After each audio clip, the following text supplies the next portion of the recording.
Bonjour à tous. La paracha de cette semaine s'appelle la paracha Ki Tisa. La paracha qui nous parle tout au début du devoir d'amener le demi-cycle. On leur attend de s'attarder sur cette mitzvah dans quelques semaines.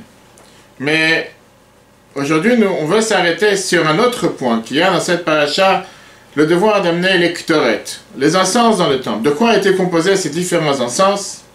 La Torah nous dit que parmi les différentes espèces qu'on devait prendre pour faire ces encens qui sont censés donner une très bonne odeur dans le temple, il y avait aussi le chalbena qui, traduction, était le galbanum. Le galbanum est une résine dérivée de plantes à forte odeur et pas forcément la meilleure odeur. La question qui dérange, puisque Dieu cherche à faire ici une très bonne odeur dans le temple, avec ces encens qui brûlaient et qui donnait un parfum dans l'enceinte du Saint qui était juste avant le Saint des Saints. Comment se fait-il que parmi ces 11 différentes espèces avec lesquelles nous devions faire les encens, il y avait une sorte qui avait une très mauvaise odeur? Apparemment, cette sorte n'a rien à faire dans les encens qui sont là pour parfumer le temple, et pas le contraire. Et Rashi sur place ramène ce que les sages donnent comme réponse, du fait que cela vient symboliser les fauteurs du peuple juif. Pour nous dire que si jamais une personne ne voulait pas faire un jeûne en incluant aussi les différents fauteurs du peuple juif, automatiquement le jeûne n'était pas accepté pour toute la communauté. Pour vouloir nous montrer comme quoi, quand nous faisons un jeûne, pour demander à Dieu de pardonner nos fautes, cela doit inclure tout type de personnes, même les plus grands fauteurs possibles. À ça faisait allusion l'idée du galbanum, cette encens qui, par définition, n'est pas la meilleure odeur à répandre, mais elle était inclue avec les autres 10 odeurs qui étaient incorporées dans ces ktoret, dans ces encens faits dans le temple, pour nous montrer comme quoi on doit inclure tout le monde. La question que le rabbi demande, pourquoi ce devoir, cette obligation d'inclure les fauteurs? On peut dire qu'ils peuvent participer s'ils veulent. Et pourquoi un tel devoir, mais une obligation d'être forcé à les inclure? La réponse merveilleuse que la Bible nous donne, c'est en comprenant d'abord quel est le but d'un jeûne.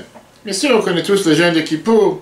Le jour de jeûne, c'est un jour pour se faire pardonner, demander à Dieu de nous pardonner sur les différentes erreurs que nous avons pu faire, différentes fautes, en expliquant que ce n'est pas nous-mêmes, ce n'est pas notre être.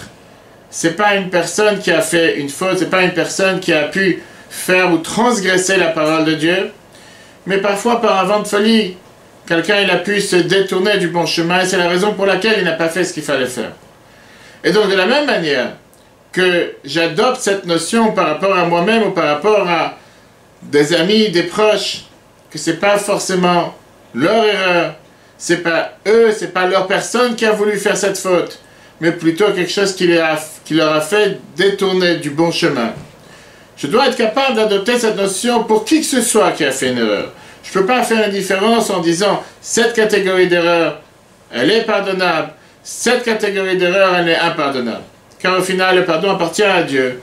Et je dois être capable d'intégrer tout le monde sans distinction. Comme le jour de Kippour, on dit justement que nous sommes capables d'atteindre le niveau le plus élevé de la Neshama, qui est la Yechida, le niveau le plus élevé de l'âme, le niveau dans lequel nous sommes en union totale avec Dieu, sans distinction, sans couverture, sans couche qui vient parfois se mettre sur notre âme en voulant cacher ce lien intact, ce lien qui ne peut pas se décomposer, qui ne peut pas disparaître, qui ne peut pas s'effacer, que nous avons par la force des choses avec Dieu. Cela est valable pour nous et valable pour tout le monde sans différence. Rabbi Shimon Bar Yochai, l'auteur du Zohar, quand il a décrit le livre du Zohar en disant « Bechat Ketira et Katana » je me suis attaché avec Dieu avec un seul lien. Ktoret en araméen voudrait dire un nœud, qui veut dire cette manière d'être attaché avec Dieu. La Neshama, l'âme d'un juif qui est attaché avec Dieu sans distinction de ce que l'homme peut faire ou ne pas faire.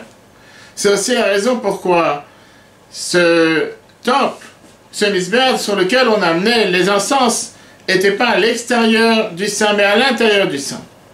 Pour montrer que même un juif qui a pu faire une erreur, même un juif qui a pu faire une faute, lui aussi doit être incorporé, doit être inclus à l'intérieur du temple et pas à l'extérieur.